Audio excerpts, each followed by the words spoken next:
mas maaga masisold out ngayon. Naligo ko eh. Birang-bira ako maligo pag pumapasok sa trabaho eh. Tandaan nyo, kung ano yung nilalagay nyo dito, yun yung mangyayari. Lagi nyong imamanifest yung positive.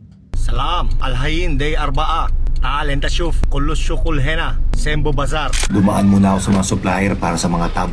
Paga ako nang dating dito sa kusina, kaya iikot ko muna kayo saglit habang piniprepare nila yung mga dadali natin sa bazar.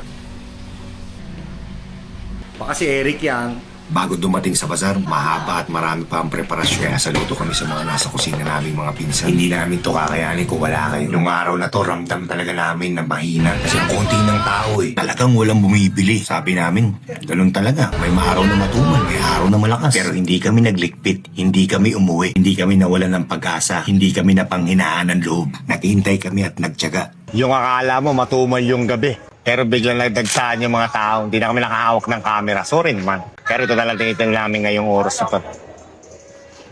Kahit ako sa inyo mga kaldero. Gusto ko lang sabihin na lagi lang tayo maging positibo sa buhay.